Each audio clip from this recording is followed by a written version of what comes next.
இப்போ உங்களுக்கு திக்கு திக்குன்னு ஆகி போச்சு இல்ல, முதலமைச்சர் கனவா நினைவா, கிடைக்குமா கிடைக்காதா, வந்துட்டு கைக்கு வந்துட்டு கைக்கு எட்டிட்டு வாய்க்கு வருமா வராதா, அப்படி ஒரு சூழ்நிலையை உருவாக்கி விட்டுறீங்கல்ல, அது எல்லாம் விதி, இதான் கர்மாங்கிறது. விஜய் செய்த மிக பெரிய தப்பு என்னன்னா காங்கிரஸை உள்ள சேர்த்து. அவ்வளவு பிரச்சனைக்கு இதுதான் காரணமாக இருக்கும்னு நான் நம்புறேன். விஜய் மட்டும் காங்கிரஸை உள்ள சேர்க்காம, திமுக கூட்டணியில் உள்ளவங்களுக்கு கூப்பிடாம, அதுக்கு முயற்சி பண்ணாம எடப்பாடியே முயற்சி பண்ணிருக்கணும். அதிமுகவுக்கும் திமுகவுக்கும் இடையில இந்த மாதிரி ஒரு வாய்ப்பு உருவாகுது அப்படின்னா அதை யாருதான் அதை பயன்படுத்த வேண்டாம்னு நினைப்பாங்களா? அவங்க ரெண்டு கட்சியும் கூட்டணி வைக்கிறது சாத்தியப்படாத ஒண்ணா. திமுகவை எதிர்த்து தான் வைகோ கட்சியை ஆரம்பிச்சாரு. கடைசியில் திமுகவில் ஐக்கியமே ஆயிட்டார்ல. உதயசூரியன் சின்னத்தில் நின்று தான் ஒரு தொகுதி இந்த வாட்டி செவிச்சிருக்காங்க. இது நடக்காத விஷயமா? பன்னீர்செல்வம் 3 தடவை முதலமைச்சர், முழுக்க முழுக்க முஸ்லீம்களுக்கே சீட்டு கொடுத்து, இல்லைன்னா தமிழ்நாட்டை கிறிஸ்தவங்களுக்கே சீட்டு கொடுத்த இந்த வீணா போன நாசமா போன இந்த காங்கிரஸ்காரங்க செக்குலரா, பாஜக மதவாத கட்சியா, இப்படி எல்லாம் சொல்லி எவ்வளவு நாளையும் ஏமாற்ற முடியும்? அதான் இப்பவுமே தெரிஞ்சு போச்சுது. காங்கிரஸ்னால அச்சுறுத்தல் கிடையாது. ஒருவேளை விடுதலை சிறுத்தைகள் 2 கம்யூனிஸ்டுகள் இவங்க கூட போய் சேர்ந்தாங்கன்னா அதனால அச்சுறுத்தல் இருக்க வாய்ப்பு நிறைய உண்டு.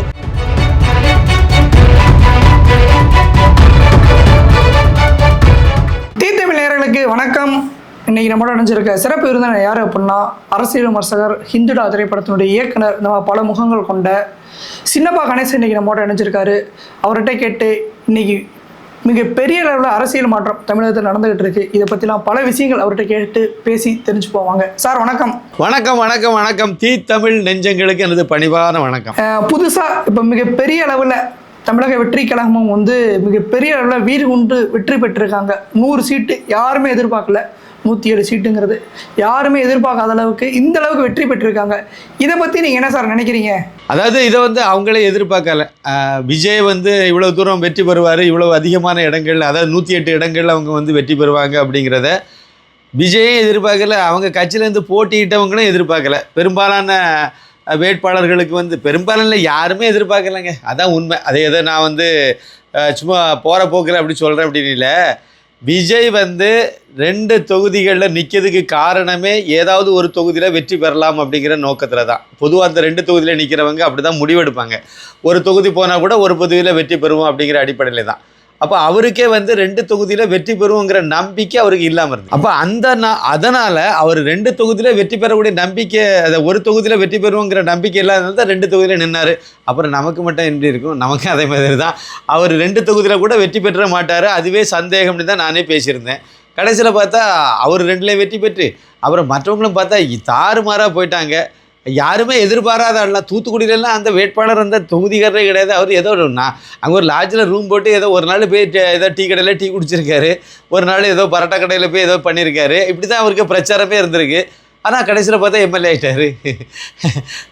வீட்டில் தூங்கிட்டு இருந்தவங்கெல்லாம் கூட நமக்கெல்லாம் எங்கே ஓட்டு ஏதோ கொஞ்சம் ஓட்டு போட்டிருப்பாங்க.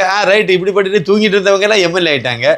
அவன் ஒன்றுமே தெரியாமல் அவங்க பாட்டுக்கு பொது வெளியில் தண்ணியை பிராந்தி பாட்டிலையும் கையில் வச்சுட்டு சிகரெட்டையும் கையில் வச்சுட்டு கூத்தடிக்கிறது தான் வெளியே வந்துட்டுருக்கு. சரி, அது பரவாயில்ல. வெற்றி மக்கள் மாற்றம் வேணும்னு எதிர்பார்த்துருக்காங்க. திமுகவின் மேலே உள்ள கோபம், அதிருப்தி, இதெல்லாம் தான் இதுக்கு காரணம். அவங்க அந்த அளவு கேவலமான ஆட்சியை நடத்தியிருக்காங்கிறத நம்ம புரிஞ்சிக்க வேண்டியது இருக்குது. அது உண்மையும் கூட. ஒரு நல்ல ஆட்சியெல்லாம் ஒன்றும் பண்ணல. இந்து விரோத ஆட்சிங்கிறது ஒரு பக்கம். அதை தாண்டி மக்களுக்கு பல்வேறு வகையில் இன்னல்களை தான் கொடுத்தாங்க. சும்மா தேவையில்லாமல் மத்திய அரசை சீண்டிக்கிட்டே தெரிஞ்சாங்க. ஒன்றிய அரசுன்னு ஆரம்பித்ததே இவங்க தானே. அதெல்லாம் பார்த்து தான் எல்லாம் சேர்ந்து நல்லா கோர்ட்டு தீர்ப்பு சொன்னாலும் அதை திருப்பரங்குன்றம் மலையில் தீவை ஏற்றக்கூடாது. இதெல்லாம் எந்த வகையில் நியாயம்? அப்போ இந்துக்கள் பெரும்பான்மை 85% இந்துக்கள் இருக்கக்கூடிய ஒரு குறைஞ்சபட்சம் அந்த அடிப்படையான இதை எல்லாரும் ஒன்றுங்கிற மாதிரி செய்யலாம்ல. இந்துக்களுக்கு கிறிஸ்தவ முஸ்லீம்கள்னா அவங்க போட்ட பிச்சை தான் அந்த ஆட்சியேங்கிறாங்க. ஆனால் இந்துக்கள் அப்படின்னு சொன்னால் ஏதோ மாற்றம் தான் மனப்பான்மையில் நடந்துக்கிட்டாங்க. இதே மாதிரி எல்லா தரப்புலையும் எந்த தரப்பையும் அவங்க திருப்திப்படுத்தலை. அதனால் ஒட்டுமொத்தமாக மாற்றிட்டாங்க. அதுவும் இதுக்கு ஒரு காரணம். அதை விட முக்கியம் திமுகவை எதிர்க்கக்கூடிய ஒரு பெரிய இதை உருவாக்குனதே அண்ணாமலை தான். முதல் முறை அவர் தான் ஆரம்பித்தார். ஏன்னா இவங்க இது ரவுடி கும்பல், ரவுடி கட்சின்னு பேர் வாங்கின கட்சி, ஆட்சி வேறு ரவுடி ஆட்சி. அதை எதிர்த்து ரொம்ப டேரிங்காக அட்டாக் பண்ணி வந்தார். அது பல பேருக்கு தைரியத்தை கொடுத்தது. சோசியல் மீடியாவில் பல்வேறு நபர்கள் தைரியமாக திமுகவை எதிர்த்து பதிவுகளை போடுறதுக்கு காரணமே அண்ணாமலை தான். அவர் தான் மூல காரணம். அந்த தைரியத்தை கொடுத்ததே அவர் தான். பெண்களெல்லாம் பாஜகவில் நிறைய பேர் சேர்ந்து தெருவுக்கு பேசக்கூடிய அளவுக்கெல்லாம் வந்தாங்க அப்படின்னா அது காரணம் வந்து அண்ணாமலை தான். ஏதாவது பிரச்சனை வந்தால் அண்ணாமலை வருவார், கேஸ் போட்டாலும் பரவாயில்ல, கைது பண்ணாலும் நம்மளை வெளியே கொண்டு வரதுக்கு அண்ணாமலை வருவார். அதுக்கு முன்னாடி அப்படி இல்லை, அது அண்டர்லைன். அதுக்கு முன்னாடி பாஜகவில் ஏதாவது ஒரு பிரச்சனை நடந்துன்னா உனக்கு எதுக்கு இந்த வேலைன்னு கேட்பாங்க. என்கிட்ட ஒருத்தர் கேட்டார், ஒரு பிரச்சனை வந்துச்சு, அந்த பிரச்சனையில் உங்களுக்கு எதுங்க இந்த பிரச்சனை அப்படின்னு என்கிட்ட கேட்டார் ஒரு மூத்த தலைவர். அதில் இதுதான் பாஜகவினுடைய நிலவரமாக இருந்தது. அதுக்கு முன்னாடி அண்ணாமலை வந்த பிறகு அதெல்லாம் மாறிச்சுது. இது அப்படியே நாளடைவில் போக போக ஒரு பயங்கரமான ஒரு சூழல் நோக்கி நெருக்கி போயிட்டு இருக்கும்போது அவரை பிடிச்சி இழுத்து விட்டாங்க சதிகார கும்பல். கடைசியில் அவரை காலி பண்ணி தலைவர் பதவியிலேருந்து மாற்றிட்டாங்க. அவர் மட்டும் முதலமைச்சர் வேட்பாளராக இருந்திருந்தால், இந்த பக்கம் விஜய், இந்த பக்கம் வந்து அண்ணாமலை ஐபிஎஸ், ரெண்டு பேரும் வந்து நிற்கும்போது வந்து அது வேறு மாதிரியான ஒரு முடிவு வந்திருக்கும். அநேகமாக அண்ணாமலை ஐபிஎஸ்ஸே முதலமைச்சராக இருக்கலாம். அவருடைய அந்த பாஜக தலைமையிலான கூட்டணியை வந்து ஆட்சி அமைக்கக்கூடிய சூழ்நிலைக்கு வந்திருக்கலாம். ஒன்றும் இல்லாட்டா கூட ரெண்டாவது பெரிய கட்சிங்கிற இடத்துலையாவது பாஜக வந்திருக்கும். இன்றைக்கி பார்த்தீங்கன்னா ஒரே ஒரு ஓட்டு தான், ஒரே ஒரு வெற்றி தான் பிஜேபி கிடச்சிருக்கு. அதுவும் 1000 ஓட்டுக்கு கீழே தான். ஓட்டு வங்கி வந்து 2.97% மாறிப்போச்சு. அது வந்து இன்னொரு விஷயத்தையும் நம்ம பார்க்கணும். அண்ணாமலை வந்து 2024 பாராளுமன்ற தேர்தலை சந்தித்த நேரத்தில் வந்து பாஜகவினுடைய ஓட்டு வங்கி 11.24, இப்போ வந்து 2.97. அப்போ இதுக்கு இடைப்பட்ட ஓட்டை பார்த்திங்கன்னா கிட்டத்தட்ட 8.25% வருது. இந்த 8.25% ஓட்டும் அண்ணாமலைக்காகவே பாஜக வந்த ஓட்டு, அதை நம்ம கவனிக்கணும். ஆனால் இந்த தலைவர், அந்த மூத்த தலைவர்கள் இல்லைனா அந்த பாஜகவினுடைய தமிழகத்தினுடைய முகம்னு சொல்லி ஒரு 4-5 பேர் இருந்தாங்கல்ல, இந்த கேடுகட்ட கும்பலுக்கு அது புரியலை. அதை புரியலைன்னு இல்லை, அதனால தான் அவரை ஓய்க்கணும்னு நினச்சாங்க. நாங்கள் தான் பாஜகன்னா நாங்கள் 4-5 பேர் தான் அப்படின்னு நினச்சிட்டு இருந்தாங்க. கடைசியில் அவங்களும் புதைக்குழியில் விழுந்துட்டாங்க, அசிங்கப்பட்டுட்டு இருக்காங்க. இப்போ கடந்த ரிசல்ட்டு திங்கக்கிழமை வந்துச்சு அப்படின்னா அதுலேருந்து நீங்கள் பார்த்தீங்கன்னா அந்த 4 பேரை பற்றி தான் எல்லா சேனல்லையும் பேசுகிறாங்க. எல்லா ஃபேஸ்புக்கை திறந்தாலும் அந்த 4 பேரும் அந்த பாஜகவை சுமந்துக்கிட்டு போய் புதைக்குழியில் போடுற அந்த இதை தான் வச்சுருக்காங்க. எல்லாருமே அதை விமர்சிக்கிற அளவுக்கு அவங்களுடைய செயல்பாடு அமைஞ்சது. அதாவது அவங்க சுயநலத்தை தாண்டி கட்சி நலம்னு வந்தால் நல்லா இருந்திருக்கும். கட்சி நலத்தை தாண்டி சுயநலமே அப்படின்னு சொல்லி அவங்க இருந்ததுனால கட்சியை குழி தோண்டி புதைச்சா, கட்சி எக்கெடுக்கட்டு நாசமாக போனாலும் பிரச்சனை இல்லைன்னு நினச்சதுனால வந்த கோளாறு. அதை விட முக்கியமாக அவங்க எல்லாம் வந்து திராவிடியா பாஜக, திமுக கூட அண்டர்லிங்கில் இருந்த ஆள் இப்போவுமே இருந்துட்டு தான் இருப்பாங்க. அதில் ஒன்றும் பிரச்சனை கிடையாது. அப்படி இருந்த ஆள், உதாரணத்துக்கு தமிழிசை சவுந்தரராஜனை ஒரு இதில் சொல்கிறதா இருந்தால், அவங்க வந்து 2 மாநில கவர்னராக இருந்தாங்க. இவர் ஸ்டாலின் வந்து முதலமைச்சராக வெற்றி பெற்ற நேரம் பதவி ஏற்கலை, வெற்றி பெற்றிருக்காரு. இதே மாதிரி சூழ்நிலை தான். விஜய் வெற்றி பெற்றார், அதிகமான இடம், அவர் சாலிடாக தனி மெஜாரிட்டியில் வந்துட்டாங்க திமுக 2021. அது வந்த நேரம் பதவி கூட ஏற்கலை. ஆனால் 2 மாநில கவர்னர் வந்து புரோட்டோக்காலெல்லாம் மீறி ஸ்டாலினுக்கு வீட்டில் போய் பொக்கை கொடுத்து வாழ்த்து சொன்னாங்க. அவங்க எதிரணி. அதே மாதிரி ஒன்றிய அரசுங்கிற வார்த்தையை பாண்டிச்சேரியில் கவர்னராக இருந்த தமிழிசை அங்கே பயன்படுத்தினாங்க. தமிழக சட்டமன்றத்தில் வந்து வானதி சீனிவாசன் அந்த வார்த்தையை உபயோகப்படுத்தினாங்க. ஜெய்ஹிந்த் சண்பகராமன் பிள்ளை கொடுத்த அந்த ஜெய்ஹிந்துங்கிற வார்த்தையை வந்து தீண்டத்தகாத வார்த்தை மாதிரி ஏதோ கொச்சைப்படுத்தி அதெல்லாம் இழிவுபடுத்தி பேசின போது 4 பேர் நமக்கு சட்டமன்ற உறுப்பினர்கள் என்ன செய்தாங்க? இதெல்லாம் யோசிக்க மாட்டாங்களா தொண்டர்கள்? ஒரு தேசியவாதிகள் உங்களை தேர்ந்தெடுத்து எதுக்கு அனுப்பி வச்சுருக்கோம் நாங்கள்? இதை மாதிரி ஒரு விஷயம் போகும்போது அங்கே இந்த 4 பேர் நின்னாலும் 4 பேர் 40 பேர் இல்லை 400 பேருக்கு சமமாக அங்கே சண்டை போடுவீங்கன்னு அனுப்பிவிட்டா, அங்கே கருப்பு சிவப்பு கலரில் சேலை கட்டிட்டு அங்கே போய் சட்டசபையில் நின்றீங்கன்னா இது என்ன கணக்கு? இப்படி தான் வந்து அவங்களுடைய செயல்பாடுகளும் இருந்தது. அதை விட அண்ணாமலையை ஒழிக்கணுங்கிற விஷயத்தில் வந்து எல்லாரும் ஒருமிச்சு இருந்ததுனால அது எல்லாம் சேர்ந்து பாஜகவுக்கு இந்த அளவுக்கு ஒரு மைனஸில் போகக்கூடிய, மைனஸ்ன்னு சொல்ல முடியாது, பாஜக இயல்பு நிலைக்கு திரும்பியது. ஏற்கனவே இருந்து அந்த 3% ஓட்டுக்கு கீழே போச்சுது. அதே சமயத்தில் ஒத்த ஓட்டு பாஜகங்கிற பெயரை பெற்றது அப்படிங்கிற மாதிரி தான் நம்ம இதை எடுத்துக்க வேண்டியது இருக்குது. அதே மாதிரி சார், மிகப்பெரிய அளவில் தாவேக்கா ஆட்சி அமைக்கிறதுக்கு வாய்ப்புகள் இருந்தாலுமே, அதான் கிட்டத்தட்ட 107 சீட்டு வந்துட்டாங்க. இன்னும் 11 சீட்டுகள் தேவை. இன்னும் 11 தொகுதிகள் வெற்றி பெற்று இந்த 11 எம்எல்ஏக்கள் ஆதரவு கொடுத்தா தான் அவங்க ஆட்சி அமைக்கவே முடியும். இந்த மாதிரி நேரத்தில் அதிமுகவும் திமுகவும் ஒன்றா சேர்ந்து முட்டுக்கட்டை போடுறதா ஒரு சில தகவல் வந்துகிட்டு இருக்கு. ஒரு பக்கம் கவர்னரும் ஒப்புதல் தரல அப்படிங்கிற மாதிரி சொல்கிறாங்க. இதை பற்றி நீங்கள் என்ன சார் நினைக்கிறீங்க? ஒப்புதல் தர கவர்னர் வந்து இப்போ வந்து உண்மையான விஷயம் என்னென்னா, கவர்னர் வந்து என்ன மாதிரி அவர் தான் முடிவெடுக்கக்கூடிய இடத்துல இருக்கார். அவர் எதிர்பார்க்குறது என்ன அப்படின்னா, இப்போ வந்து 2021 சட்டமன்ற தேர்தல் முடிஞ்ச உடனேயே அதுக்கு இதே மாதிரியான ஒரு சூழல் தான். அடுத்த ஆட்சி அமைக்க கூப்பிடணும். அப்போ யாரை கூப்பிடலாம் அப்படிலாம் பார்க்கும்போது வந்து ஸ்டாலினை தான் கூப்பிட முடியும். ஏன்னா அவர் தனி மெஜாரிட்டியில் இருக்குது திமுக. இதில் போய் வந்து எடப்பாடியை கூப்பிட முடியும்? அப்போ முடியாது. அப்போ வந்து ஸ்டாலினை தெரியுது. தேர்தல் கமிஷன் வந்து கவர்னருக்கு அந்த வெற்றி பெற்ற வேட்பாளர்களுடைய பட்டியலையும் எந்தெந்த கட்சி எவ்வளோ வெற்றி பெற்றிருக்காங்க, எவ்வளோ ஓட்டு, எல்லா தகவலையும் அவங்க கவர்னருக்கு கொடுத்துட்றாங்க. அது இயல்பாக நடக்கக்கூடிய ஒரு வேலை. அப்போ அது அவங்களுக்கு போனோடனே அவர் வந்து அதை பார்த்து தெரிஞ்சுக்கிறாரு எந்த கட்சிக்கு அதிகாரப்பூர்வமாக எந்த கட்சிக்கு எவ்வளோ எம்எல்ஏ இருக்குங்கிறது அவர் கையில் கவர்னர் கையில் கிடச்சிருது. அதே மாதிரி இப்போவும் வந்து கவர்னர் கையில் அது கிடச்சிட்டு கிடைச்ச இது வந்து தவேகாவுக்கு 108 சீட்டு இருக்குது. அதுலேயும் ஒன்றை மைனஸ் பண்ணணும். விஜய் 2 இடத்துல நின்றுருக்காரு, ஒரு இடத்துல தான் ஓட்டு உரிமை இருக்கும். அவர் வெற்றி பெற்றதில் ஒன்றில் தான் பதவி இருக்க முடியும், ஒன்றை விட வேண்டியது இருக்கும். அப்போ ஒன்றை விட்டார் அப்படின்னா அப்போ 107 தான் வரும். 107 சீட்டை வச்சுட்டு 109 சீட்டு இருந்தால் தான் தனி மெஜாரிட்டிங்கிற கணக்கு வரும்போது 107 இருந்துன்னா அவர் எப்படி பதவி நீங்கள் வாங்க வந்து நீங்கள் வந்து முதலமைச்சராக வந்து பதவி ஏறுங்கன்னு எப்படி சொல்ல முடியும்? ஆட்சி அமைக்க கோரக்கூடிய இதுக்கு அப்போ அதுக்கு வாய்ப்பு இல்லை. அப்போ அவர் கூப்பிட்டு என்ன கேட்டிருக்காரு அப்படின்னா, நீங்கள் வந்து எப்படி ஆட்சி அமைக்க போகிறீங்க? அவர் விஜயம் போய் என்ன ஆட்சி அமைப்பதற்கு எங்களை அலையுங்கள்னு இப்போ கேட்கல. தனி மெஜாரிட்டியாக அதிகமான சீட்டில் வந்திருக்க தனி பெரும் கட்சிங்கிற அடிப்படையில் நாங்கள் தவேகா வந்திருக்கு, எங்கள் கட்சி தான் வந்திருக்கு, எங்கள் கட்சியினுடைய சட்டமன்ற குழு தலைவராக என்ன தேர்ந்தெடுத்திருக்காங்க, அதனால என்ன நீங்கள் வந்து ஆட்சி அமைக்கிறதுக்கு முதலமைச்சராக பதவி ஏற்கிறதுக்கு எனக்கு வாய்ப்பு கொடுங்க அப்படின்னு சொல்லி அதுக்காக அவர் போகலை. எங்கள் கூட்டணி ஆட்சி அமைக்க போகுது போய் சொல்கிறாரு.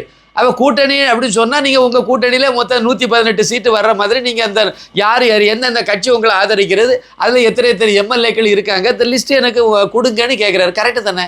இது ஏன் வந்து இதில் பெங்களூரில் இருக்கக்கூடிய பிரகாஷ்ராஜுக்கு ஏன் எரியுது? இதுக்கு இந்த புண்ணாக்கு மாடனுக்கு தமிழ்நாட்டில் அரசியலுக்கு என்ன சம்பந்தம்? நடிக்க வந்தால் சம்பளம் வாங்கினா கிளம்பி போயிட்டா, அவ்வளோதானே, வேற என்னது? அங்கே அந்த அளவுக்கு இவங்களுக்கெல்லாம் வந்து ஜீரணிக்க முடியாமல் இருக்குது. தமிழ்நாட்டில் கவர்னர் சட்டப்படி இவர் வந்து விஜய்க்கு வந்து பதவி பிரமாணம் செய்து வைக்கணும் அப்படிங்கிறத யாருமே சொல்லலையே. அப்போ அந்த மாதிரி இல்லாத நேரத்தில் இவங்கெல்லாம் ஏன் வந்து இல்லை கவர்னர் கூப்பிட்டுருக்கணும் அப்படின்னு சொல்லிட்டு எப்படி சொல்ல முடியும்? அதை சொல்ல வேண்டிய அவசியம் இல்லைல்ல. இப்போ இந்த இடத்துல தான் அவங்களுக்கு வந்து இந்த பிரச்சனையே வருது. ஏன்னா 118 இடம் வேணும், அதுக்கு வந்து விஜய் கையில் 118 இல்லை, 107 தான் இருக்குது, ப்ளஸ் ஒரு 5, அப்போ 112 தான் ஆச்சுது. இன்னும் ஒரு 6 சீட்டு ஷார்ட்டேஜ் வருது. அப்போ நீங்கள் உறுதிப்படுத்தி கொண்டு வாங்க, நான் உங்களுக்கு வந்து பதவி பிரமாணம் செய்து வைக்கிறேன்னு அவர் சொல்கிறாரு. இதில் என்ன தப்பு இருக்க போகுது? இது கரெக்டு தானே, அவர் சொன்னது சரி தானே. அப்போ அதுக்கு வந்து உங்களுக்கு மேற்கொண்டு வந்து எம்எல்ஏக்கு வந்து தவேகா இது திருமாவளவன் வருவார், அப்புறம் வந்து 2 கம்யூனிஸ்ட்டும் வரும்னு விஜய் எதிர்பார்க்குறாரு. அந்த 3 பேரும் உட்காந்து மதல் மேலே போனே உட்கார்ந்துருக்காங்க. உட்கார்ந்துருக்கிறது மட்டும் இல்லை, வாய் விட்டுட்டு இருக்காங்க. அது வந்து விஜய்க்கு வந்து நீங்கள் முதலமைச்சர் பதவியாக நீங்கள் பதவி பிரமாணம் செய்து வைக்கணும், நீ ஆதரவுன்னு லெட்டரை கொடுத்துட்டு முடிஞ்சு போச்சு. 3 பேரும் 6 எம்எல்ஏ வச்சுருக்கீங்க, 3 பேரும் ஆளுக்கு 2 வச்சுருக்கீங்க, கொடுத்தீங்கன்னா வேலை முடிஞ்சு போச்சு. அதையும் கொடுக்கறதுக்கு வெளிப்படையாக அறிவிக்க மாட்டேங்கிறீங்க. பிறகு இதுக்கு இடையில இன்னொரு கூத்து நடந்துச்சு. இவங்க 2 பேரும் என்ன பண்ணாங்கன்னா, இந்த 3 பேருமே, அதாவது இப்படி திருமாவளவன் அப்புறம் 2 கம்யூனிஸ்ட் கட்சியினுடைய தலைவர்கள் எல்லாம் போய் ஸ்டாலினை போய் பார்த்துருக்காங்க. அவர் வந்து நீங்கள் நம்ம கூட்டணியில் தான் நீடிக்கணும்னு சொல்லியிருக்காரு. இவங்களும் மண்டையை ஆட்டிட்டு வந்திருக்காங்க. உறுதியான ஒரு முடிவே எடுக்கலை இவங்க. அந்த பக்கம் போகிறதா இந்த பக்கம் போகிறதான்னு இவங்களுக்கே தெரியல. அப்படியே உட்கார்ந்துருக்காங்க. அப்படி உட்கார்ந்துருக்கும்போது விஜய் அப்போ எப்படி மெஜாரிட்டியை நிரூபிக்கிறது? மெஜாரிட்டி இருக்குன்னு காணக்கில் எண்ணிக்கை காணிங்க நிரூபிக்கிறது சட்டமன்றத்தில் தான் நிரூபிக்கணும். எங்களுக்கு இவ்வளோ எண்ணிக்கை இருக்குன்னு கொடுக்குறீங்க, லிஸ்ட்டை கொடுக்கும்போது அந்த எம்எல்ஏலாம் கூட்டு முன்னாடி நுப்பாட்டுங்கன்னு அவர் சொன்னார். அப்படி சொல்லலையே. பாராளுமன்றத்தில் அதெல்லாம் நடந்திருக்கு. ஜனாதிபதி அணிவகுப்பெல்லாம் நடத்தி அது ஒரு அதாவது நம்பகத்தன்மை இல்லாமல் இந்த பக்கமும் லிஸ்ட்டு எங்களுக்காக வேண்டி இவர் ஆதரவு தந்திருக்காரு, இந்த பக்கம் இவர் கொடுத்துருக்காருங்கும் போது அந்த பிரச்சனை எல்லாம் வந்துச்சு. அது வேற. இப்போ அந்த பிரச்சனை தமிழ்நாட்டில் வரல. ஒரு ஆளுக்கு தான் வாய்ப்பு கொடுத்துருக்காங்க, ஒருத்தரை மட்டும்தான் வந்து கூப்பிட்டுருக்காங்க. அதிகமான எண்ணிக்கையில் சீட்டு வெற்றி பெற்ற விஜயை கூப்பிட்டுருக்காங்க. விஜய் போய் இப்போ வந்து அவருடைய இவங்கெல்லாம் எங்களை ஆதரிக்கிறாங்கன்னு காங்கிரஸ் ஆதரிக்கிற 5 லிஸ்ட்டையும் கொடுத்தாச்சு. மிச்சம் உள்ள 6 பேருடைய லிஸ்ட்டை கொடுத்தா வேலை முடிஞ்சு போச்சு. அதுக்கு போக மாட்டேங்கிறாங்களே. போகிறேன் வருவாருன்னு சொல்கிறாங்க, வரமாட்டேங்கிறாங்க. அதனால் அங்கே ஒரு தேக்கம். இதுக்கு முக்கியமான காரணம் இன்னொரு பக்கத்தில் வந்து திமுகவும் அதிமுகவும் சேர்ந்து கூட்டணி அமைக்கிறதுக்கு அவங்க ஒரு ஏற்பாடை பண்ணிகிட்டு இருக்காங்க, ஒரு முயற்சி பண்ணிகிட்டு இருக்காங்க. இதில் வந்து எனக்கு தெரிஞ்ச தகவலின் அடிப்படையில் சொல்கிறதா இருந்தால் அதிமுக தரப்பில் வந்து சிவி சண்முகம், எஸ்பி வேலுமணி இந்த மாதிரி மூத்த தலைவர்களெல்லாம் அதில் ஈடுபட்டிருக்காங்க. எடப்பாடி பழனிசாமி நேரடியாக ஈடுபடாவிட்டாலும் அவருடைய ஆலோசனைப்படி தான் இதை செய்ய முடியும். அந்த அடிப்படையில் பண்ணுறாங்க. இன்னொன்று சிவி சண்முகம் டெல்லியில் போய் எம்பி பதவி, மேல்சபை எம்பி அவர் இப்போ அந்த பதவியை அவர் ராஜினாமா பண்ண போயிருக்கார். அதனால் அதாவது அதிமுகவுக்கு உள்ளால சிவி சண்முகம் தலைமையில் ஒரு அணி தனியாக போகுதுங்கிற மாதிரி 2 நாளாக கதை சொல்லிட்டு இருந்தாங்க. ஆனால் விசாரிக்கும் போது அது உண்மை அது இல்லை.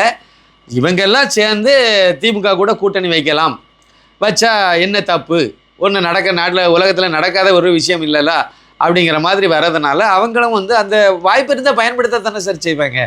இப்போ வந்து அதிமுகவுக்கும் திமுகவுக்கும் இடையில இந்த மாதிரி ஒரு வாய்ப்பு உருவாகுது அப்படின்னா அதை யார் தான் அதை பயன்படுத்த வேண்டாம்னு நினைப்பாங்களா? அவங்க ரெண்டு கட்சியும் கூட்டணி வைக்கிறது சாத்தியப்படாத ஒன்றா. திமுகவை எதிர்த்து தான் வந்து வைகோ கட்சியை ஆரம்பித்தார். கடைசியில் வந்து திமுகவில் ஐக்கியமே ஆகிட்டார்ல. உதயசூரியன் சின்னத்தில் நின்று தான் ஒரு தொகுதி இந்த வாட்டி செவிச்சிருக்காங்க. இது நடக்காத விஷயமா? பன்னீர்செல்வம் 3 தடவை முதலமைச்சர், அதிமுகவினுடைய அதிகாரப்பூர்வ முதலமைச்சராக 3 தடவை இருந்தவர். அவரே போய் திமுக நின்று உதயசூரியன் நின்று இப்போ வெற்றி பெறல. திமுகவில் உள்ள பல்வேறு தலைவர்களே எல்லாமே அதிமுகலேருந்து வந்தவங்க தானே. அதனால அது ஒரு பெரிய விஷயம் இல்லை. அதனால் இவங்களுக்கும் இது ஒரு பெரிய இந்த வெக்கமானம் சூடு சோறனை அதெல்லாம் இந்த திராவிடிய சித்தாந்தவாதிகளுக்கு அதெல்லாம் கிடையாது. நீங்கள் பாஜக கிட்ட எதிர்பார்க்கலாம், இப்படியெல்லாம் எப்படி பண்ணுவாங்க, ஓட்டு போட்டது இது தானே போட்டாங்க, இது இப்படி தானே செய்தாங்க மக்கள், அப்படி தான், அதெல்லாம் பாஜக வேணால் அதை எதிர்பார்க்கலாம். மற்றபடி இவங்களுக்கு அதெல்லாம் கிடையாது. அதனால் என்னை பொறுத்த வரைக்கும் வாய்ப்பு இருக்குது. இன்னொன்று வாய்ப்பு இருக்குது, சட்ட ரீதியான வாய்ப்பு தான். அது ஒன்றா அவங்களுக்கு அவங்ககிட்ட வந்து எத்திக்ஸ் படி நடக்கிறாங்களா இல்லையா அந்த பாடம் நடத்த வேண்டாம். நம்ம சட்டப்படி வாய்ப்பு இருக்குது, அவங்க அதை பயன்படுத்த போகிறாங்க, பயன்படுத்திட்டு போகிறாங்க. அது நான் என்னுடைய பார்வையில் அது தப்புன்னு நான் சொல்ல மாட்டேன். அவங்களுக்கு அதுக்கு ஒரு எல்லாரும் அவங்கவுங்க கட்சியினுடைய நலன் அதை தான் எதிர்பார்ப்பாங்க. இவங்க கொள்ளையடிக்க மாட்டாங்க, அதெல்லாம் வேற கதை சார். ஆனால் அவங்களுக்கு ஒரு வாய்ப்பு இருக்கும்போது அதையும் அவங்க வந்து பயன்படுத்த மாட்டாங்க. உதயநிதி ஸ்டாலினை வந்து துணை முதலமைச்சராக்கலாம், எடப்பாடி பழனிசாமியை முதலமைச்சராக்கலாம், இல்லை துணை முதலமைச்சராக இப்போ நான் சொன்ன அந்த உதயநிதி ஸ்டாலினை முதலமைச்சராக்கலாம், எடப்பாடி பழனிசாமி துணை முதலமைச்சராக இருக்கலாம். அது அவங்களுக்குள்ள உள்ளது. திருமாவளவனுக்கு 2 இது இருக்குது, துணை முதலமைச்சரே கொடுக்கலாம் ஒரு கட்சிக்கு. இல்லைன்னா 2 கம்யூனிஸ்ட் கட்சிக்காரங்களுக்கும் அவங்க வந்து அமைச்சர் பதவியெல்லாம் கொடுக்கலாம். சாத்தியம் இருக்குது. அவங்களுக்கு கொஞ்சம் ஒரு சின்ன ஒரு சின்ன அவங்களுக்கும் ஒரு சின்ன ஷார்ட்டேஜ் வரும், அங்கேயும் வரும். அதில் என்னுடைய பார்வைப்படி அதில் அன்புமணி ராமதாஸ் அவங்க அரவணைக்கிறதுக்கு வாய்ப்பு இருக்கும். அவங்க வந்து அதில் சேர்ந்து கூட பயணிக்கிறதுக்கு வாய்ப்பு இருக்குன்னு நான் நினைக்கிறேன். போகலாம். அவர்கிட்டே 4 எம்எல்ஏ இருக்காங்க. அது போனார்னா அவங்களுக்கு தேவையான மெஜாரிட்டி கிடச்சிரும். அதாவது திமுக கூட்டணியிலேருந்து வெளியே போன காங்கிரஸுக்கு பதிலாக அன்புமணி உள்ளே போனால் வேலை முடிஞ்சு போச்சு. அவங்களுக்கு என்ன பாஜகவினுடைய ஒரு சீட்டை உள்ளே சேர்க்கறது தான் அவங்களுக்கு பிரச்சனையாக இருக்கும். ஒருவேளை அதெல்லாம் பிரச்சனை கிடையாது சார். விபி சிங்கம் பிரதமர் ஆகும்போது காங்கிரஸும் இருந்துச்சு, இது கம்யூனிஸ்டும் இருந்துச்சு, பாஜகவும் இருந்துச்சு, எல்லாம் இருந்து தானே பண்ணினாங்க. அதனால் அவங்களுக்கு தேவைன்னா அவங்க எல்லாம் பண்ணிவிடுவாங்க. அதில் ஒன்றும் பிரச்சனை இல்லை. நடக்க முடியாததுன்னு நான் நம்பலை, அதுவும் சாத்தியமாக இருக்குது. இருந்தாலும் அதிகமான எண்ணிக்கையில் விஜய் வந்ததுனால விஜய்க்கு ஒரு முன்னுரிமை கொடுத்து அவர் வந்து பார்க்கலாமா, ஒரு 6 மாதம் 1 வருஷம் அவரும் முதலமைச்சராக இருந்து பார்க்கலாம். அதை அப்படியே 5 வருஷம் கூட அவர் இருந்துட்டு போகலாம். அதில் பிரச்சனை இல்லை, இருக்கலாம் அப்படிங்கிற மாதிரி தான் எனக்கு தோணுது. ஆனால் ஏதோ ஒரு வகையில் வந்து அவருக்கு கைக்கு எட்டினது வாய்க்கு எட்டாத அளவுக்கு தான் இருக்குது இப்போதைய சூழ்நிலையில். விஜய்க்கு இவ்வளோ வெற்றி கிடைச்சதாக மேலே இருக்கும் கரெக்டாக தான் கணிக்கிறான். உனக்கு தனி மெஜாரிட்டியும் தரல, அதே சமயத்தில் நம்ம மட்ட ரகமாகவும் 5 சீட்டு 2 சீட்டுன்னு தரல. கொடுத்தாச்சு, திடீர்னு யாரும் எதிர்பார்க்குறத கொடுத்தாச்சு. இப்போ என்ன பண்ணுறதுன்னு தெரியல. ஆனால் இந்த இடத்துல ஒரு முக்கியமான ஒரு விஷயம் வந்து எனக்கு புரிதல் என்ன அப்படின்னா, விஜய் செய்த மிக பெரிய தப்பு என்னென்னா காங்கிரஸை உள்ள சேர்த்தது. அவ்வளோ பிரச்சனைக்கு இதுதான் காரணமாக இருக்கும்னு நான் நம்புகிறேன். விஜய் மட்டும் காங்கிரஸை உள்ளே சேர்க்காம, திமுக கூட்டணியில் உள்ளவங்களுக்கு கூப்பிடாம, அதுக்கு முயற்சி பண்ணாமல் எடப்பாடியே முயற்சி பண்ணியிருக்கணும். எடப்பாடியை பற்றி நாங்கள் நிறைய கருத்து மாறுபாடு, நிறைய விமர்சனங்கள் உண்டு, அது வேறு. இந்த ஒரு அரசியலை விமர்சிக்கிற அந்த அடிப்படையில் பார்த்திங்கன்னா எடப்பாடி பழனிசாமி அவர்களை வந்து இவங்க அப்ரோச் பண்ணி அவங்க கட்சியை சேர்க்க முயற்சி பண்ணிக்கணும். ஏன்னா இவர் என்ன பண்ணினார்னா திமுக இது தான் அரசியல் பண்ணார் விஜய். அது தீய சக்தி, அது வரக்கூடாதுன்னு தான் நினச்சார். மக்களும் திமுகவுக்கு எதிராக தான் ஓட்டு போட்டாங்க. விஜய்க்கு ஓட்டு போட்டவங்களும் சரி, எடப்பாடி பழனிசாமிக்கு ஓட்டு போட்டவங்களும் திமுகவுக்கு எதிராக ஓட்டு போட்டவங்க தான். அந்த ஆட்சி வரக்கூடாதுன்னு நினச்சி ஓட்டு போட்டவங்க தான் ஓட்டிருக்காங்க. அந்த அடிப்படையில் அந்த லாஜிக் படி இவங்க வந்து இவங்களுக்கு முன்னுரிமை கொடுத்து இவங்களை பார்த்துருக்கணும். திமுக கூட்டணியில் போய் சேர்த்ததே முதல் தப்பு. அப்போ உனக்கு வந்து மத வெறி அங்கே இருக்குங்கிறத நான் புரிஞ்சுக்கிட்டேன். ஏன்னா நீங்கள் ஒரு சின்ன புள்ளி ஓரத்தை ஒன்று நீங்கள் பார்த்தீங்கன்னா கரெக்டாக இருக்கும். அதாவது வந்து காங்கிரஸ் வந்து எந்த லட்சணத்தில் இருக்குன்னா, அது தேசத்துக்கே நாசம் பண்ணக்கூடிய ஒரு கட்சின்னு வழக்கமாக நம்ம சொல்லுவோம். ஒரு சின்ன புள்ளி ஓரம் சொல்கிறேன். அசாமில் வந்து 19 இடத்துல வந்து காங்கிரஸ் வெற்றி பெற்றிருக்கு. 19 எம்எல்ஏக்கள் காங்கிரஸுக்கு இருக்காங்க. 18 பேர் வந்து முஸ்லீம். மேற்கு வங்காளத்தில் 2ன்னு சொன்னாங்க, 2 முஸ்லீம். கேரளாவில் 30 எம்எல்ஏக்கள் வந்திருக்காங்க. அதாவது கேரளாவில் இவங்க வெற்றி பெற்றதில் 30 பேர் முஸ்லீம், 30 எம்எல்ஏக்கள் முஸ்லீம். அந்த கட்சி முஸ்லீம் லீக்னு பேரே வச்சிடலாம். தமிழ்நாடு நம்ம இன்னும் யோசிக்காமல் இருக்கோம். 5 பேர் உண்டுல எம்எல்ஏன்னு சொல்லிட்டு இருக்கோம். 5 பேரில் 3 பேர் கிறிஸ்தவங்க. மயிலாடுதுறையில் வெற்றி பெற்ற அந்த ஜமால் முகமது முஸ்லீம். ஒரே ஒருத்தர் மதுரை மேலூரில் வெற்றி பெற்ற அந்த விஸ்வநாதன் மட்டும்தான் வந்து இந்துக்காரர். அப்படின்னா 5 பேரில் 85% உள்ள இந்துக்காரன் வெறும் பிரதிநிதி ஒருத்தர் தான் இருக்கார். பாக்கி வந்து 4 பேருமே கிறிஸ்தவ முஸ்லீம்களுக்கு கையில் தான் கொடுத்து வச்சுருக்காங்க. இதுதான் காங்கிரஸினுடைய உண்மையான முகமே இதுதான். அதில் 3 பேர் அங்கே வந்து கிறிஸ்தவங்க அப்படின்ன உடனே விஜய்க்கு தானாக போய் பாசம் சோனியா காந்தி கிறிஸ்தவச்சி அப்படிங்கிறனால அது இயல்பாக வரக்கூடிய ஒரு பாசம் தான். ஏற்கனவே அதில் தான் கூட்டணியில் போகணும்னு நினச்சாங்க. ஆனாலும் மக்களுடைய சூழ்நிலை நடைமுறையும் கொஞ்சம் பார்க்கணும்ல. முழுக்க அவருடைய தேர்தல் அறிக்கை எடுத்து பார்த்தாலும் அங்கே வந்து சிறுபான்மையினர் நடத்தும் பள்ளிகள் அப்படின்னு இருப்பார். முழுக்க பாதிரி கும்பல் நடத்துகிற பள்ளிக்கூடங்கள் அதை மையப்படுத்தியே தான் நிறைய இதை வாஸ்து வச்சுருக்காரு உள்ளாலையும். அதனால் இவங்களும் ஒன்று விஜய் திரு ஸ்டாலினை விட மோசமான ஒரு இதாக தான் இந்த கிறிஸ்தவ மிஷினரி கும்பல்களுக்கு வந்து துணை போகிறதுல விஜய் இருப்பாருங்கிறது ஒரு பார்வை எனக்கு இருந்தாலும் நான் அதை விமர்சிக்க வேண்டாம்னு நினைக்கிறேன். ஏன்னா இன்னும் வரல. அவர் வந்து கொஞ்ச நாள் நடந்து இதெல்லாம் செய்கிறாரு. அப்புறம் நம்ம அதை பற்றி பேசலாங்கிறனால சும்மா இருந்தேன். ஆனால் இந்த காங்கிரஸுக்கு மேலே உடனடி கரிசனம் வந்தது காரணம் அவரை சுற்றி இருக்கக்கூடிய அந்த மிஷினரி கும்பல்கள் அவங்க தானே இருக்காங்க. சுற்றி இருக்கக்கூடிய ஆதவ அர்ஜுன்லேருந்து எல்லாமே அவங்க தான் இருக்காங்க. புஷி ஆனந்தனி ஒருத்தர் இருக்கார். அவர் இந்துக்காரங்கிற உணர்வு இந்துக்காரங்கிறதே அவருக்கே தெரியாது. ஒருவேளை பேரளவில் இந்துக்காரன் இருந்து பொட்டு வச்சுக்கிட்டு கிரிப்டோவை வாழ்ந்துட்டு இருக்காரு என்னவோ தெரியல. அந்த லட்சணத்தில் அவங்க இருக்கனால அந்த கிறிஸ்தவ மத வெறி மத பாசத்தினால காங்கிரஸ் கூட கூட்டணி வைக்கணும்னு நினச்சாரு. அது ஒரு பெரிய பிழை செய்து விட்டாருன்னு தான் நான் நினைக்கிறேன். அவர் வந்து சரியான ஒரு அரசியல் ஆலோசகரை வச்சுருந்தாருன்னா அவங்க சொல்ல வேண்டிய ஆலோசனை இதுவாக தான் இருந்திருக்கணும். ஏன்னா 2 பேருமே திமுகவுக்கு எதிராக தான் பயணம் பண்ணி நீங்கள் இன்னொரு லைனில் வர்றீங்க. எடப்பாடி பழனிசாமி இன்னொரு இதில் வரார்.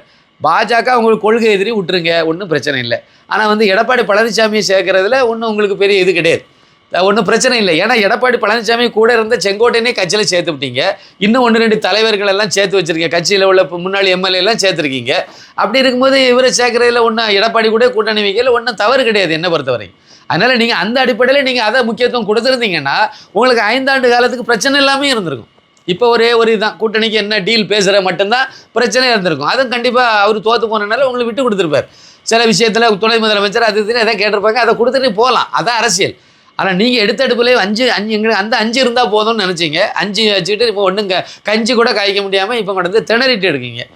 இனிமேல் நான் வரக்கூடிய நாட்களில் தான் இதுக்கு என்ன நடக்க போகுது, என்ன இவர் விஜய் வந்து ஆட்சியை முதலமைச்சர் பதவியில் குறைஞ்சபட்சம் ஒரு 10 நாளாவது இருந்தலான்னு இப்போ ஆசைப்படுறாரு. அதான் உண்மை. அந்த அளவுக்கு பரபரப்பாக இருக்கிறத பார்த்தா அப்படி தான் எனக்கு தெரியுது. ஒரு 10-15 நாளாவது நம்ம இருந்துடலாமே, இருந்துட்டு அப்புறம் நம்ம ஆட்சியை கலைச்சா கூட டெல்லியில் வந்து கெஜ்ரிவால் மாதிரி மெஜாரிட்டி இல்லாதனால கலைச்சிட்டாங்க, ஐயோ மக்களே எங்களுக்கு பேர் ஆதரவே தாருங்கன்னு திருப்பி போய் மக்கள்கிட்ட நிற்கலான்னு நினைக்கிறாரோ அப்படின்னு சொல்லி எனக்கு ஒரு சந்தேகம் உண்டு. ஆனால் அதுக்கு கூட வாய்ப்பு இல்லாமல் இவங்க வந்து முதலமைச்சர் நாற்காலியிலே உட்காரக்கூடிய வாய்ப்பில் கூட இல்லாமல் இப்போ தட்டி பறிப்பாங்களோன்னு ஒரு இது இருக்குது. இதுக்கிடையில் வேற ஒரு கருத்து நிலவுறது. இந்த பிரச்சனை இந்த விஷயங்கள் எல்லாம் நடக்கிறதுக்கு, அதாவது திமுக கூட்டணிங்கிற ஒரு முயற்சிக்கு வர்றதுக்கு, இல்லைன்னா அந்த மாதிரி ஒரு பேச்சுவார்த்தைக்கு வர்றதுக்கு சூப்பர் ஸ்டார் ரஜினிகாந்த் ஒரு முக்கிய காரணம். அவர் வந்து ஏதோ பேசினார் வச்சாருன்னு ஒரு கருத்து சொல்கிறாங்க. அது நமக்கு தெரியாது. ஆனால் இவங்க கூட்டணி வைக்கிறது வந்து நிராகரிக்க முடியாதுங்கிறத நான் முதல்ல பதிவு பண்ணிட்டேன். செவ்வாய்க்கிழமை காலையிலே போய் சேனல் போய் தமிழில் பேசும்போது நான் அந்த வீடியோவில் நான் சொல்லியிருக்கேன். இப்போ கூட உள்ள பார்த்தீங்கன்னா தெரியும், பதிவு பண்ணியிருக்கேன். வேறு யாரும் பதிவு பண்ணாங்களான்னு எனக்கு தெரியாது. ஆனால் ஒரு 5 வருஷத்துக்கு முன்னாடி, ஒரு 3 வருஷத்துக்கு முன்னாடியே வந்து 2 வருஷத்துக்கு மேலே இருக்கும், அந்த பாராளுமன்ற தேர்தலுக்கு முன்னாடியே வந்து திரு எடப்பாடி பழனிசாமி அவர்கள் வந்து எதிர்காலத்தில் திமுக கூட கூட்டணி வைப்பார் அப்படிங்கிறத நான் சொன்னேன். அது வந்து என்னுடைய கருத்து தான். என்னுடைய அந்த கிராஃப் நாம் யோசிக்கும் போது எனக்கு தோணிச்சுது. ஏன்னா பெரிய அளவில் கொள்கை மாறுபாடெல்லாம் கிடையாது. 2க்கும் ஒரே கொள்கை தான். நீட்டு வேண்டாம், 2 பேரும் நீட்டு வேண்டாம் தான். அதே மாதிரி இருமொழி கொள்கை தான் எங்கள் கொள்கை, ரைட்டு. 2 பேருக்கும் அதே தான். அதே மாதிரி நவோதய பள்ளிகளை கொண்டு வர விட மாட்டோம், 2 பேருக்கும் அதே தான். நாங்கள் சாராயம் காய்ச்சி விற்றுட்டு திரிவோம், 2 பேருக்கும் அதே கொள்கை தான். டாஸ்மார்க்கை ஒழிக்கிறதுல 2 பேருக்கும் உடன்பாடு கிடையாது. இதே மாதிரி எல்லாமே அப்படி தான். அதே மாதிரி அரசே ஆலயத்தை விட்டு வெளியேறு, இந்து அறளைத்துறை கலைப்போம், 2 பேரும் கலைக்க மாட்டாங்க. அதில் தங்க நகையை உருக்கிறதுல செய்வாங்க. கொள்ளையடிக்கிறதுல 2 பேரும் ஒன்றா இருப்பாங்க. பங்கு வைக்கலன்னு 2 பேரும் ஒன்றா இருப்பாங்க. இவங்களும் அண்டர் லிங்க் வச்சுருப்பாங்க, அவங்களும் வச்சுருப்பாங்க. திமுகவில் வந்து முக்கியமான வேட்பாளர்களுக்கு எதிராக டம்மி வேட்பாளரை எடப்பாடி போடுவார். பழனிசாமி போட்டிருக்காரு. எடப்பாடிக்கு எதிராக திமுகவில் டம்மி வேட்பாளரை போட்டு 3வது இடத்துக்கு தள்ளி விட்டுட்டாங்க. இதெல்லாம் வந்து அவங்களுக்குள்ள ஒரு ஹெவி ஒரு அண்டர்ஸ்டாண்டிங்கில் தான் போகுது. அதனால் அவங்க சேர்ந்து இருக்கையில் தப்பு கிடையாது. தாராளமாக அவங்க சேர்ந்து ஒன்றாக இருந்து ஆட்சி அமைக்கலாம். ஆட்சி என்ன மாதிரி பண்ணுறாங்கலாம் அடுத்த பாயிண்ட். இப்போதைக்கு அவங்க ஆட்சி அமைக்கிறதுக்கு சட்ட ரீதியாக அவங்களுக்கு வாய்ப்பு இருக்குது. கண்டிப்பாக சாத்தியப்படும்னு தான் நான் நினைக்கிறேன். இந்த 3 பேர் அங்கே இருக்கிறது மட்டும் இல்லை, 5 பேர் தான் அந்த கூட்டணி 73 இருந்துச்சு. அதில் 5 பேர் வெளியே போயிட்டு திமுக கூட்டணிக்கு 5 பேர் வெளியே போயிட்டாங்க. காங்கிரஸ் 68. இவருக்கு அதாவது எடப்பாடி பழனிசாமிக்கு வந்து 47 எம்எல்ஏ இருக்காங்க அதிமுகவில். கூடவே ஒரு 4 எம்எல்ஏ வந்து பாமகவில் இருக்காங்க. அதனால் ஓகே, போதும், அவங்களுக்கு மெஜாரிட்டி கிடைக்கும். முயற்சி பண்ணலாம், வாய்ப்பு இருக்குது, பொறுத்திருந்து தான் பார்க்கணும். ஒருவேளை இப்போ நீங்கள் சொன்ன மாதிரி திமுக அதிமுக ஒன்றா ஆட்சி அமைக்கிறங்கிற பட்சத்தில் மக்கள் வந்து தாவேக்காக ஓட்டு போட்டு தாவேக்கு ஆட்சி அமைக்கணும் அப்படிங்கிற பட்சத்தில் ஓட்டு போட்டிருக்காங்க. ஒட்டு மொத்தமாக கிட்டத்தட்ட சொல்லப்போனால் 33% வந்து தாவேக்காவுக்கு ஓட்டு போட்டிருக்காங்க. இது மக்கள் தீர்ப்புக்கு எதிராக செயல்படுற மாதிரி இருக்காதா?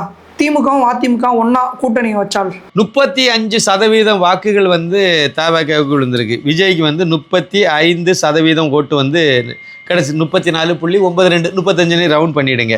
திமுகவுக்கு 24% ஓட்டு கிடச்சிருக்கு. அதிமுகவுக்கு வந்து 21.22% ஓட்டு கிடச்சிருக்கு. இந்த திமுக ஓட்டும் அதிமுக ஓட்டும் மட்டுமே நீங்கள் கூட்டினாலே விஜய்க்கு போட்ட ஓட்டை விட அதிகமாக தானே இருக்குது. அதிகமான மக்கள் தானே இவங்களுக்கு ஓட்டு போட்டிருக்காங்க. நீங்கள் அப்படி லாஜிக் எடுத்தீங்கன்னா, ஜனநாயக ரீதியாக நீங்கள் வந்து சட்டப்படி அதிகமான மக்கள் இப்போ யாருக்கு போட்டிருக்காங்கன்னா திமுகவும் அதிமுகவும் சேர்த்திங்கன்னா இவங்களுக்கு தான் அதிகமான ஓட்டு போட்டிருக்காங்க விஜய்க்கு போட்டதை விட. விஜய்க்கு அப்போ ஓட்டு போட்டவங்க 118 சீட்டை கொடுத்துருந்தா தானாகவே அவர் வந்திருப்பார். அவர் ஆதரிக்கணும்னு நினச்சாங்க, இந்த அளவுக்கு ஆதரிக்கணும்னு அவங்களே நினைக்கல, ஏதோ ஆதரிச்சாங்க, அவ்வளோதான். அவர் ஏதோ ஒரு அதிர்ஷ்ட வசத்தில் ஒரு அடித்த காற்றுல அப்படியே வந்து நின்றுட்டாரே ஒழிய வேறு ஒன்றும் இல்லைன்னு தான் நான் நினைக்கிறேன். இன்னொரு முக்கியமான விஷயம், இது நடக்காததெல்லாம் இல்லை. எதிர் அணியில் நீங்கள் இப்போ வந்து திமுக கூட்டணியில் இருந்தாங்க, காங்கிரஸ் கூட்டணியில் நின்றுட்டு இருந்தது மட்டும் இல்லை, மேல் சபை எம்பியும் வாங்கிக்கிட்டு இன்னும் அமைச்சராக மேல் சபை எம்பியாக பதவியேற்றாரா இல்லையான்னு கூட தெரியாது காங்கிரஸுக்காரர். அதுக்கிடையிலங்கிறது பிரிச்சுக்கிட்டு அடுத்த கூட்டணி போயிட்டாங்களே, இதை எந்த கணக்கில் சேர்ப்பீங்க? அதே மாதிரி நீங்கள் டெல்லி இந்த மகாராஷ்டிராவில் எடுத்து பார்த்தீங்க அப்படின்னா, இதுக்கு முன்னாடி சமீபத்திய ஒரு பெரிய உதாரணத்தை அதை மட்டும் எடுத்துக்கலாம். பார்த்தீங்கன்னா சிவசேனா வந்து காங்கிரஸுக்கு பரம எதிரி. பால் தாக்கரே காலத்தில் இருந்து அவங்க எதிரியாக தான் அரசியல் பண்ணிட்டு வந்தாங்க. அப்படிப்பட்டவங்க கடைசியில் திமுக பாஜக கூட்டணியிலேருந்து சிவசேனா கூட்டணியே வெற்றி பெற்றுடுச்சு. இப்போ ஆட்சி அமைக்க போகிறாங்க. பாஜக அதிகமான 126 இடமா அதுக்கு மேலே வெற்றி பெற்றிருக்காங்க. இவங்க வந்து 40 இடத்துக்கு உள்ளால தான் வெற்றி பெற்றிருக்காங்க. ரொம்ப கம்மியான இடத்துல தான் சிவசேனா வெற்றி பெற்றிருக்கு. ஆனால் நேரே சோனியா காந்தி வந்து நான் உன்னை முதலமைச்சராகிறேன்னு சொன்ன உடனே ஓடி போயிட்டாங்களே. சித்தாந்த ரீதியான கட்சிகள் பாஜகவும் சிவசேனாவும், கொள்கை ரீதியான ஒற்றுமையான கட்சிகள் பல தடவை சேர்ந்து நின்று போட்டிகிட்டு இருக்காங்க. சோனியா காந்தி ஒரு வார்த்தை சொன்னாங்கன்னு உடனே முதலமைச்சர் ஆசையில் பதவி வெறியில் அப்படியே போனாங்களே இல்லையா? அப்புறம் அவங்கள வந்து காய வச்சதெல்லாம் வேறு கதை. அவங்க 2 ஒன்று இல்லாமல் ஆகி தெரும் திண்ணமான கதையெல்லாம். அப்புறம் 2வது அந்த சிவசேனாவே அந்த குடும்பத்தை விட்டு பால் தாக்கரே குடும்பத்து கையிலே இல்லாமல் போயிட்டு அந்த அளவுக்கு ஆகி போச்சுது. அது அடுத்த லெவல். மக்கள் அது பிறகு அப்படி தானே பனிஷ்மெண்ட் கொடுப்பாங்க. அதனால் இப்போ வந்து இப்போதைய சூழ்நிலைக்கு மக்களை பற்றி யாரும் கவலைப்படுறது கிடையாது. மக்கள் வந்து நமக்கு இப்படி ஓட்டு போட்டிருக்காங்க, இல்லைனா இப்படி பண்ணியிருக்காங்க, எல்லாம் கிடையாது. இப்போவும் சொல்கிறேன், மக்கள் வந்து விஜய்க்கு முதலமைச்சராக இருக்கிறது வாய்ப்பு கொடுக்கல. கொஞ்சம் ஓட்டுக்கு போடணும்னு நினச்சாங்க, சீட்டு கொடுக்கணும்னு நினச்சாங்க, கொஞ்சம் அதிகமாக வந்துட்டு. அப்படி தான் நான் இதை புரிஞ்சுக்கிறேன். முதலமைச்சராக அவர் வரணும், தனியாக வரணும்னு நினச்சிருந்தாருன்னா, அப்படி மக்கள் நினச்சிருந்தாங்கன்னா 130 140 சீட்டை அள்ளி கொடுத்துட்டு போயிருப்பாங்க. அந்த அளவு கொடுக்கல, ஓரளவு கொடுக்கணும்னு நினச்சாங்க. அது கொஞ்சம் முதல் இடத்துக்கு போயிட்டு, அவ்வளோதான். அப்படி தான் நம்ம இதை ஜனநாயகத்தில் அப்படி தான் எடுத்துக்க வேண்டியது. அதுக்காக வேண்டி அவர் தனிப்பெரும் கட்சிங்கிற அடிப்படையில் வேண்டாம், அவர் கிளைம் பண்ணலாம். கவர்னர்கிட்ட போய் என்ன தான் நாங்களுக்கு தான் இருக்குது, அதுக்கு தான் அவர் அடுத்த ஆப்ஷன் பார்ப்பார். கவர்னருக்கு இவருக்கு தனிப்பெரும் கட்சிங்கிறல இவரை கூப்பிட்டாச்சு, உங்களுக்கு 118க்குள்ளே வாய்ப்பு இருக்கா இல்லையா? வாய்ப்பு இருக்குது அப்படின்னா நீங்கள் லிஸ்ட்டை கொடுங்கன்னு சொல்லியாச்சு. 113க்கு மேலே இல்லை, அந்த ராஜினாமா பண்ணாத லெவல்லையே ரெண்டு இதையும் சேர்த்து வச்சாலே 113 தான் வருது. இல்லை 112 நிற்கிது. இப்போ 112க்கு மேலே இன்றைக்கி 4 மணி நம்ம இப்போ பேசிகிட்டு இருக்க நேரத்தில் எடப்பாடி பழனிசாமி கவர்னரை சந்திக்கிறதாக ஒரு செய்தி ஓடிட்டு இருந்துச்சு. இப்போ அவர் போய் சந்திக்கும் போது இப்படி வந்து நாங்களும் அதிமுக சேர்ந்து நாங்கள் ஆட்சி அமைக்க போகிறோம், எங்களுக்கு இந்த லிஸ்ட்டு அப்படின்னு சொல்லிட்டு அவர் கொடுத்தாருன்னா அது 119 வந்து போச்சு, இல்லை 118 வந்து போச்சுன்னா முடிஞ்சு போச்சு, வேலை முடிஞ்சுது. இவ்வளோ லிஸ்ட் எங்கிட்ட இருக்குது, இவங்களாம் எங்களுக்கு ஆதரிக்கிறாங்கன்னு அவர் எண்ணிக்கையை கொடுத்தாருன்னா ஓவர். அப்போ அது விஜயை விட அதிகமாக, அதுவும் கூட்டணி தானே, தனி மெஜாரிட்டியில் வரல. 118 இடத்த தாண்டி விஜய் கட்சி வெற்றி பெற்று இருந்தால் அப்போ நீங்கள் அவங்கள தான் நீங்கள் ஆட்சியில் உட்கார வைக்கணும். அவரை தான் முறை, அதுதான் சட்டம், அதுதான் முறை. இப்போ அவர்கிட்ட தனி மெஜாரிட்டி இல்லை, கூட்டணி ஆட்சி அமைக்க போகிறாரு. கூட்டணியில் எந்தெந்த கட்சி எவ்வளோ எம்எல்ஏ உங்களை ஆதரிக்கிறாங்கன்னு கேட்குறாங்க. வாய்ப்பு இல்லை இப்போதைக்கு, அவருக்கு அதை கொடுக்க முடியல. 118 கொடுக்க முடியலை, 112 போய் நின்றுட்டு இருக்காரு. 13 கூட வச்சுடுங்க, அதாவது ஒரு தொகுதி அது செல்லாது. நீங்கள் 2ல் ஏதாவது ஒன்று தான் ஏற்புடையது. 112 தான் அப்போ உங்களுக்கு கணக்கு வருது. 18க்குள்ள ஷார்ட்டேஜை நீங்கள் எம்எல்ஏ லிஸ்ட்டை கொடுத்தீங்கன்னா அவரை பதவி ஏற்க சொல்ல போகிறாங்க, அவ்வளோதானே. அதுக்கு பிரகாஷ்ராஜிலிருந்து இந்த வீணா போன இந்த கமலஹாசன்ல இருந்து எல்லாரும் அது உடனே அவரை அழைக்க வேண்டும், அது மரபாக்கும். மரபுன்னு சொல்கிறாங்க, சட்டம்னு சொல்ல மாட்டேங்கிறாங்க. சட்டப்படின்னு தானே நீங்கள் பேசணும். அவர் மத்திய அரசு வழக்கறிஞர்கிட்டலாம் யோசனை கேட்டு ஒரு கவர்னர் ஏதோ முட்டாள்தனமாக எடுக்கிறப்ப இவங்க அவருக்கு அறிவுரை சொல்லிட்டு தெரியுறாங்க. அவரு எல்லாமே சட்ட ரீதியாக தானே எல்லாம் கேட்டு முறை சட்டப்படி என்ன, அதனால் அதுக்கு தானே ஆளுநருடைய கவர்னருடைய வேலை என்னது, சட்டப்படி அது ஒரு நடக்கணும். சட்டப்படி அவர் நடக்கிறாரா இல்லை தப்பு. போகிற போக்கில் விஜய்க்கு முதலமைச்சர் இதை கனவுல தான் போகும்னு நினைக்கிறேன். அது அப்படி தான் போகிற போக்க பார்த்தா அப்படி தான் தெரியும். அவர் செய்த பெரிய தப்பே காங்கிரஸ் கூட கூட்டணி வச்சிருக்கக்கூடாது. நீங்கள் அது அவர் அந்த மத வெறியினால் அந்த முடிவு எடுத்த மாதிரி தான் எனக்கு தெரியுது. மற்றபடி மக்கள் இந்துக்களெல்லாம் ஏமாளிகள் அப்படியே ஓட்டு போடுறது வரைக்கும் பைபிளை தூக்கிட்டு தெரிஞ்சுக்க. ஆனாலும் இந்துக்காரன் ஓட்டு போட்டான், முஸ்லீம்கள் முஸ்லீமாக தான் ஓட்டு போட்டிருக்கான், கரியர் போட்டதில் கிறிஸ்தவனாக தான் ஓட்டு போட்டிருக்கான். அதே மாதிரி இதில் வெற்றி பெற்ற முஸ்லீம் இதெல்லாம் பாருங்கள், கரெக்டாக இந்துக்கள் ஓட்டம் முழுந்து தான் அவன் வெற்றி பெற்றிருக்காங்க. ஆனாலும் இந்துக்களை இன்னும் மதவெறியன்னு சொல்லிட்டு இவங்க அலைவாங்க, அப்படி தான் செய்துட்ருக்காங்க. வேதனையான விஷயம். ஆனால் தலைவர்கள் அப்படி இருக்கக்கூடாது. தலைவர்கள் எல்லாத்துக்கும் பொதுவான ஆளாக இருக்கணும். அதில் மக்களை பிரிக்கிறது இதெல்லாம் சரி கிடையாது. இந்துக்களை மாற்றான் தான் மனப்பான்மையில் பார்க்குறது, 184% இருக்கக்கூடியவனை போய் மாற்றான் தான் மனப்பான்மையில் எவ்வளோ நாள் பார்த்துட்டு இருப்பீங்க. ஏற்கனவே இவர் ஸ்டாலின் அதில் தான் அடி வாங்கி உட்கார்ந்துருக்காரு. அடுத்த எலெக்ஷனுக்கெல்லாம் பாருங்கள், இனிமேல் இந்துக்களுக்கு மேலே இவ்வளோ தூரம் வன்மத்தை கக்க மாட்டார். இந்தியாவில் தமிழகம் ஏதோ தனி நாடு மாதிரியே பில்டப் கொடுத்தாங்கல்ல, இதெல்லாம் தேவையில்லாத ஆணி தானே. அதனால தான் அடி வாங்கியிருக்காங்க. பார்ப்போம் வரக்கூடிய நாளில் எப்படின்னு பார்ப்போம். இப்போதைக்கு எனக்கு தெரிஞ்சு விஜயினுடைய முதலமைச்சர் இது கொஞ்சம் சிக்கலில் தான் ஓடிட்டு இருக்கு. அடுத்தடுத்த நகர்வுகள் என்னன்னு பார்ப்போம். பார்த்துட்டு நாளை மறுநாளில் அடுத்த டெவலப்மெண்ட் என்னன்னு பார்த்துட்டு நம்ம இதை பேசினோம்னா நல்லா இருக்கும்னு நினைக்கிறேன். தாவேக்கா ஆட்சி அமைக்குது, காங்கிரஸினுடைய துணையோட ஆட்சி அமைக்குது அப்படிங்கிற பட்சத்தில், ஏன்னா காங்கிரஸ் திமுக ஓட்டை வாங்கி தான் ஜெயிச்சிருக்காங்க. காங்கிரஸுக்கு தனி ஓட்டு கிடையாது, தனி ஓட் பேங்க் கண்டிப்பாக கிடையாது இன்றைய சூழ்நிலையில். தமிழகத்தில் திமுக ஓட்டை வாங்கி ஜெயிச்சிருக்காங்க. காங்கிரஸ் தாவேக்காவை சுமூகமாக ஆட்சி பண்ண விட்டுருவாங்க நீங்கள் நினைக்கிறீங்களா? இல்லை, காங்கிரஸ் முதலாவது அவங்களுக்கே 5 தானே இருக்குது. காங்கிரஸுக்கு நீங்கள் சொன்ன ஒரு பாயிண்ட் ஓகே, காங்கிரஸுக்கு ஓட்டு வங்கி கிடையாது. கன்னியாகுமரி மாவட்டத்திலேருந்து 3 பேர் வெற்றி பெறலைன்னா இப்போ அவங்களுக்கு 2 இடத்துல தான் வெற்றி பெற்றிருக்கோம், அதான் உண்மை. கன்னியாகுமரி மாவட்டத்தில் மத ரீதியாக அந்த பாதிரி கும்பல்களெல்லாம் சேர்ந்து பிரச்சாரம் பண்ணி போட வச்சதுனால தான் அது வெற்றி பெற்றாங்க. உண்மையான விஷயம் தான். இன்னொரு விஷயத்தையும் நான் உங்களுக்கு நினைவூட்டணும். அங்கே அருமனையில் ஒரு கிறிஸ்தவ வருஷம் ஒரு மீட்டிங் வைப்பாங்க. அந்த கிறிஸ்மஸுக்கு முன்னிட்டு ஒரு விழா கொண்டாடுவாங்க. அதில் திமுகவிலேருந்து ஆட்கள் போவாங்க. அப்புறம் இப்போ விஜயே போயிருந்தார். அங்கே போய் முட்டங்கால் போட்டு ஜெபமெல்லாம் பண்ணார். ஒரு தொகுதி கன்னியாகுமரி மாவட்டத்தில் வெற்றி பெறல, ஒரு தொகுதி வெற்றி பெறல. ஆனால் எல்லா சபையிலிருந்தும் பாதிரி கும்பலெல்லாம் அதில் ரெப்ரசன்டேட்டிவ் அந்த மேடையில் இருந்து இவருக்கு ஜெபமெல்லாம் பண்ணிட்டு இருந்தாங்க. அவங்க ஜெபத்தினுடைய வலிமை அப்போ அவ்வளோதானா, ஒரு புண்ணாகம் கிடையாது. சர்ச்சில் திமுகவுக்கு ஓட்டு போட சொன்ன கும்பல் எல்லாம் வேஷம் போட்டுச்சு. ஏன் இப்போ ஒரு வந்துட்டால இப்போ பெட்டி தூக்கிட்டு ஓடி வந்துடுவாங்கல்ல, நாங்கள் தான் உங்களுக்கு அரண்மனையில் உட்காந்து உங்களுக்கு ஜெபம் பண்ணோம், அதனால தான் நீங்கள் முதலமைச்சர் ஆகிட்டின்னு ஓடி வந்துடுவாங்க. ஐயா, நீ முதலமைச்சர் ஆகிறது இருக்கட்டு, நான் முதலமைச்சர் ஆனது இருக்கட்டு, நீ ஜெபம் பண்ணினியா, ஓட்டு போட்டியா? கன்னியாகுமரியில் தாவக்காவுக்கு எத்தனை இடத்துல ஓட்டு போட்டு எத்தனை எம்எல்ஏ உருவாக்குனா அப்படின்னு கேட்டால் இல்லை. அவர் 2வது இடத்துல வந்ததில் அதிகமான ஓட்டு இந்துக்காரன் போட்டது. இல்லைன்னா பிஜேபி முதல் இடத்துல வர வேண்டியது பல தொகுதிகளில் கன்னியாகுமரி மாவட்டத்தில். ஆனால் 6 தொகுதிகளில் 5 இடத்துலையும் 6 இடத்துலையும் 5 இடத்துல தாவக்கா முதல் இடத்துல 2வது இடத்துக்கு வந்திருக்கு, அது உண்மை. ஆனால் அந்த 2வது இடத்துக்கு வந்ததுக்கு முக்கிய காரணம் இங்கே இருக்கிற இந்துக்காரன் ஓட்டு போட்டது தான். இவ்வளவுதான் சூத்திரம் எல்லாம். அதனால் நான் என்ன நினைக்கிறேன்னா, காங்கிரஸ்னால இவருடைய ஆட்சிக்கு எந்த அச்சுறுத்தலாம் ஒன்றும் வராது. அவங்களுக்கு வேறு போக்கிடம் இல்லை. அடுத்த எலெக்ஷன் பெரிய எலெக்ஷன், பாராளுமன்ற தேர்தல். இவங்க விஜய் இவ்வளவு இடத்துல வெற்றி பெற்றுட்டாரு, அடுத்து முதலமைச்சர் ஆறுனா இவருக்கு தோளில் சவாரி பண்ணி, வேற இல்லைன்னா காங்கிரஸ் செத்து போயிடும். அப்போ இவருக்கு தோளில் சவாரி செய்யலாங்கிற நப்பாசையில் தான் முந்திரி கொட்டை மாதிரி ஓடி ஒட்டிக்கிட்டாங்க.